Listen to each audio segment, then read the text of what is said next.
Hello, magandang araw mga friendship, mga minamahal ng Diyos. I hope na and I pray na maging maayos kayo. Today, I would just like to encourage you tungkol naman ito sa mga lagi natin nakikita sa FB, yung mga marites, mga chismosa daw yun. Ayun, huwag na tayo mainis kasi kasama yan sa buhay. Di ba? To balance life, there's the yin and the yang, the good and the bad. Kung may mga taong pinadala ang langit, may mga taong parang hinugot din sa hell. I remember one time yung favorite pastor ko, sinabi niya na hindi lahat ng tao sa mundo ay anak ng Diyos. Nagulat ako, baby Christian pa lang ako, sabi niya may mga anak din talagang ang diablo sa mundong to na hindi ko ma-comprehend during that time, pero ngayon naintindihan ko na may mga tao talagang very timely ang dating sa buhay mo to encourage you, to lift you up, to pray for you, to make you feel better. If you are living a stressful life, gagawin nilang brighter ang day mo. Pero may mga tao rin naman na may pinagdadaanan ka pa, pabibigatin pa ang pakiramdam mo. Kaya sana naman wag tayo maging pabigat sa kapwa natin, or kung may pinagdadaanan na, let's not add up to the burden of the person, diba?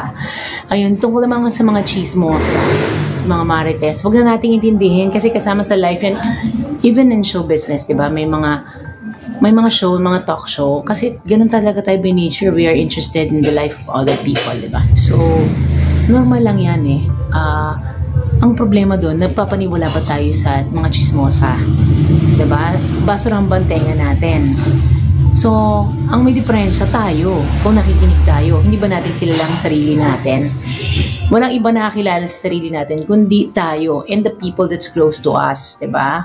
So, hindi natin, ang validation natin, hindi nagagaling sa mga taong naririnig natin sa palipaligid natin. So, don't mind them, diba?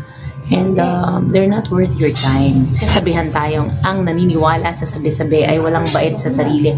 What is the sabi-sabi? The sabi-sabi is the chismosa. So, sino yung walang bait sa sarili? Yung nakikinig sa chismis. Diba? That's very low life. Huwag na kayong magpapatul sa ganon. Diba? Let's act mature. And let's choose our battle. Diba? At saka, pipiliin din natin yung mga pakikinggan natin at mga bagay na pagtutunan natin ng pansin. Let's choose our battle. Life is too short. At mag-invest tayo dun sa mga gandang relationship sa buhay natin. Ngayon, kung may mga relationship naman na na-realize natin it's not worth it, it's a blessing from the Lord. At least nalaman natin early on kasi investment din ang relationship. So, whether good or bad, all things work together for good for those who love the Lord. Okay? So, isipin lang natin lagi yung maganda. Okay?